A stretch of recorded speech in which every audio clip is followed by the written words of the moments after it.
I'd like to demonstrate a very unique and useful tool available at Brownells, the Brownells M16 AR-15 ejector removal tool. This is a great, unique little tool that we developed. It's actually the third hand to enable you to safely and effectively remove that ejector out of that bolt from your AR-15. First, we want to start disassembling the rifle to get to that bolt itself. Make sure your rifle is unloaded. Physically check.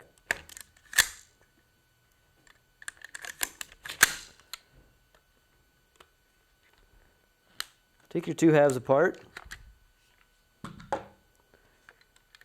Pull back on your charging handle to get to your bolt carrier assembly and your bolt. Remove your firing pin retaining pin. You can just take a small 1/8" punch, push it to the side. Drop your firing pin out. Take your bolt cam pin by depressing the bolt rearward. Take your bolt cam pin, slightly turn it, remove it. Now your bolt can be removed from the bolt carrier. Next, we have to remove the extractor. Take your same punch, while retaining your extractor and slightly depressing it with your thumb, push the extractor retaining pin to the side. Completely remove it from the bolt. Remove your extractor. Be sure to keep track of your extractor spring and lay it to the side. Now we can start getting to this ejector. Place the bolt into the ejector removal tool that enables you access to punch your ejector retainer pin down into the retaining hole into the body of the tool. Slowly screw in the ejector retainer device. That enables the ejector and the spring to take the pressure off of the retaining pin that allows you to extract it. Let's take your punch.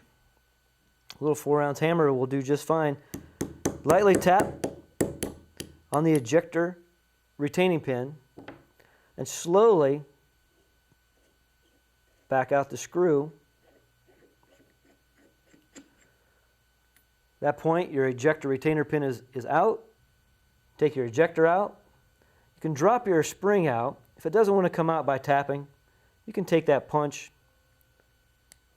stick it back in that hole, and grab that ejector spring out of there.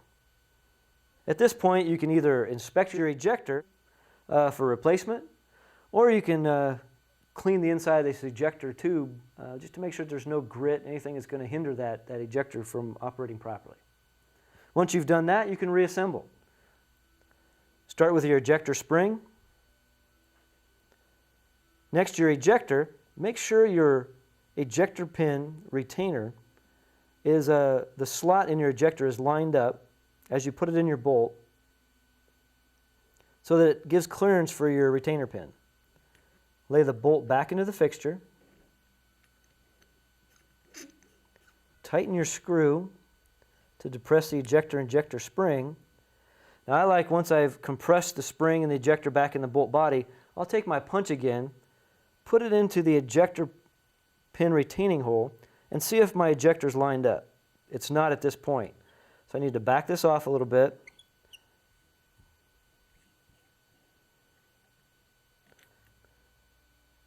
Take a look at that slot in the ejector. Adjust it to where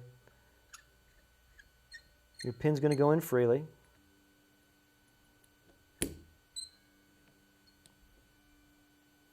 Now we can show that by putting the punch in there, we have clearance now in the ejector slot for the retainer pin.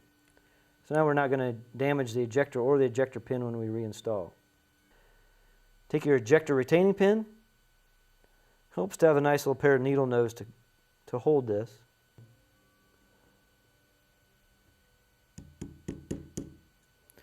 Once it's started, you can take your punch.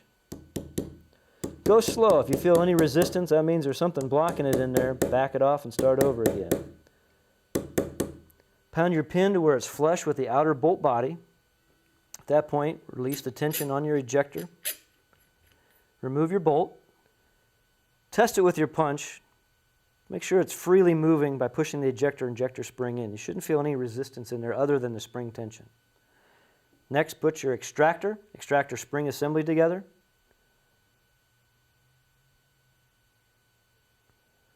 Slide it back in the bolt body. Put a little thumb pressure on your extractor. Put the extractor retainer pin in through the bolt body and the extractor, and push the pin until it's flush with the bolt body. Put your bolt assembly into your bolt carrier. Good way to realize it as you're putting it back together is if you're looking away from the carrier and the bolt, your extractor is coming off to the right side of the firearm. So you want to position your extractor off to the right. That will enable you to put your bolt cam pin back in without too much fumbling around. Assemble the bolt cam pin, give it a turn, install your firing pin, firing pin retaining pin,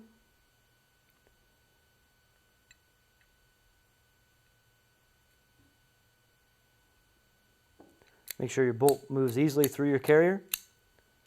Pull the bolt to the forward position for reassembly.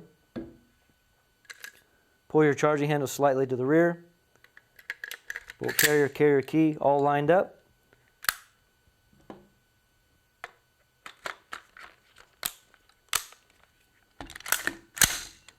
After you put the two halves together, make sure your bolt and your carrier move freely within the action for a final check.